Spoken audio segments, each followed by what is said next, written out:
Shalom saudara yang terkasih dalam Tuhan. Hari ini kita akan kembali melanjutkan perenungan kita tentang kitab Yakobus. Saya akan membacakan Yakobus pasal 5 ayat pertama sampai ke 6 bagi jemaat sekalian. Jadi sekarang hai kamu orang-orang kaya, menangislah dan merataplah atas sengsara yang akan menimpa kamu. Kekayaanmu sudah busuk dan pakaianmu telah dimakan ngengat. Emas dan perakmu sudah berkarat dan karatnya akan menjadi kesaksian terhadap kamu dan akan memakan dagingmu seperti api. Kamu telah mengumpulkan harta pada hari-hari yang sedang berakhir. Sesungguhnya telah terdengar teriakan besar karena upah yang kamu tahan dari buruh yang telah menuai hasil ladangmu, dan telah sampai ke telinga Tuhan semesta alam, keluhan mereka yang menyabit panenmu. Dalam kemewahan kamu telah hidup dan berfoya-foya di bumi. Kamu telah memuaskan hatimu sama seperti pada hari penyembelihan. Kamu telah menghukum, bahkan membunuh orang yang benar, dan ia tidak dapat melawan kamu. Jemaat sekalian, Yakobus memberikan nasihat dan teguran kepada berbagai macam orang dengan berbagai macam permasalahan. Dalam bagian ini, Yakobus melanjutkan kembali tegurannya dan tulisannya dengan nasihat yang sangat keras, khususnya dalam perikop ini kepada orang-orang kaya. Dalam ayat yang pertama, Yakobus memberikan teguran supaya orang-orang kaya menangis dan meratap atas sengsara yang akan menimpa mereka.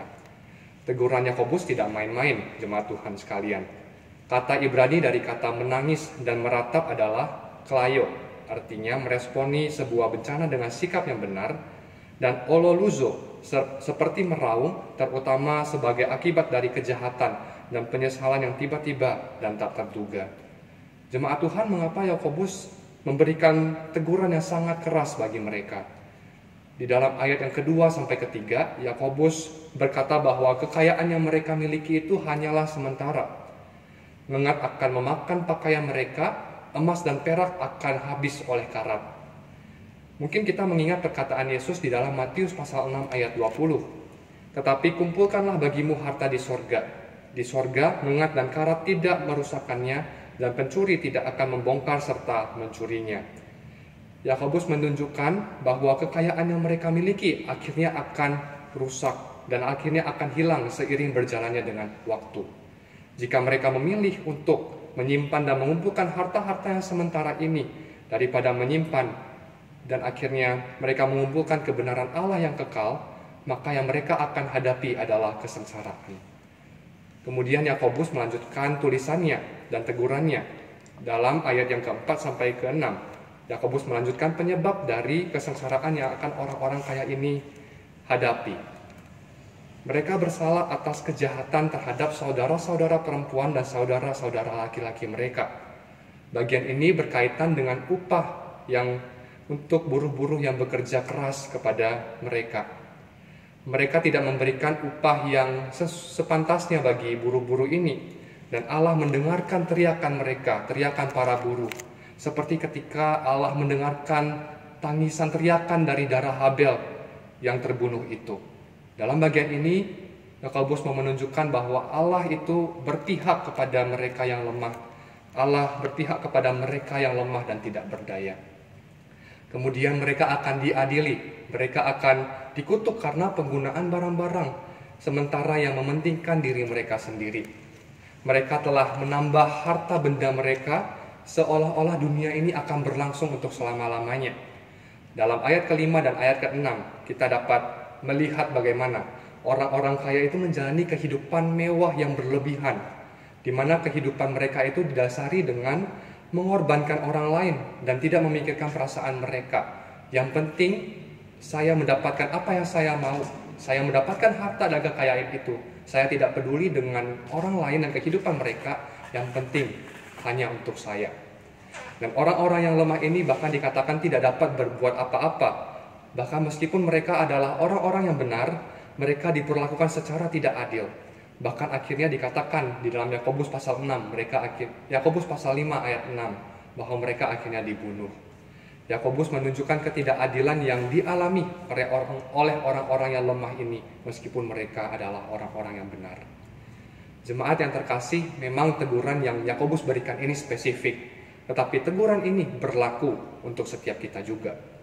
Setiap kita tidaklah rentan ketika kita berhadapan dengan yang namanya harta dan kekayaan.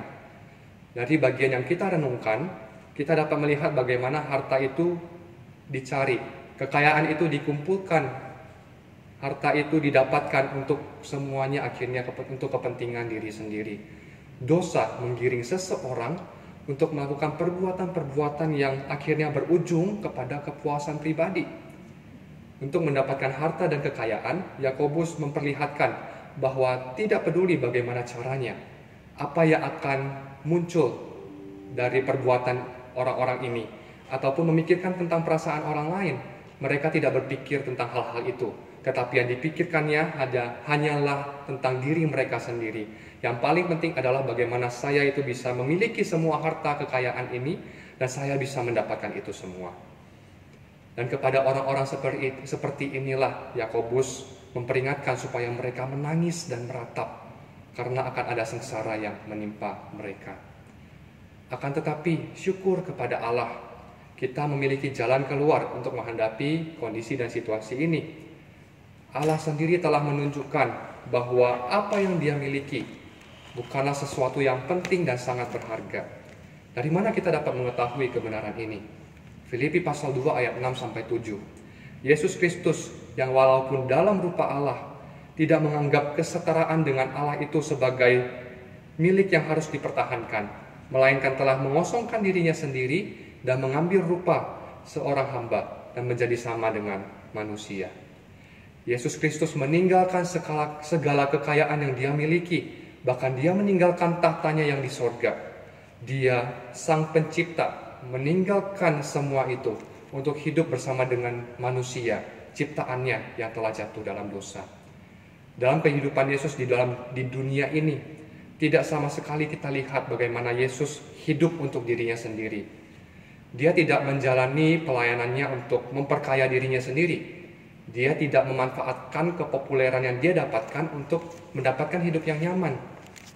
Dia juga tidak menggunakan orang-orang yang dia layani sebagai sumber penghasilannya. Sebaliknya kita bisa melihat bagaimana Yesus hidup dengan sangat-sangat sederhana. Meskipun ada orang yang banyak yang datang dan mencari Yesus, Yesus tidak memakai kesempatan itu untuk tenggelam di dalam kepopulerannya. Dan bahkan Yesus melayani mereka dengan rendah hati dan dengan tulus. Dia memberikan seluruh dirinya untuk melayani orang-orang yang dia temui.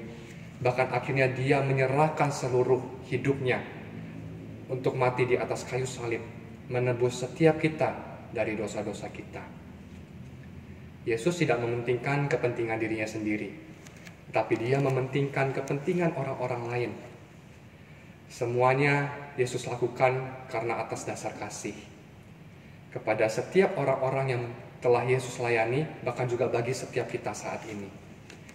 Kasih-Nya yang begitu besar bagi setiap kita, sehingga Dia rela melepaskan kekayaan dan kenyamanan sorga.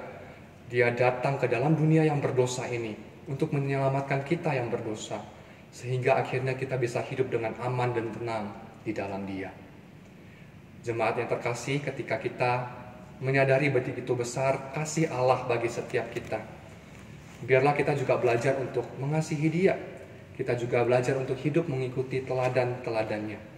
Biarlah hati kita tidak hanya terpaut kepada kekayaan dan harta yang kita miliki, tetapi hati kita mau kita tujukan, mau kita fokuskan hanya kepada Yesus Kristus, harta yang paling indah dan mulia.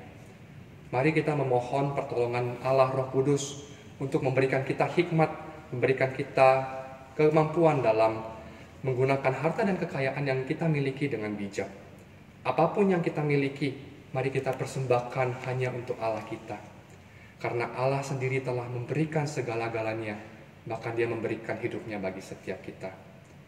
Biarlah Roh Kudus yang menuntun dan membimbing kita untuk boleh hidup semakin serupa dengan Kristus. Tuhan Yesus memberkati. Amin.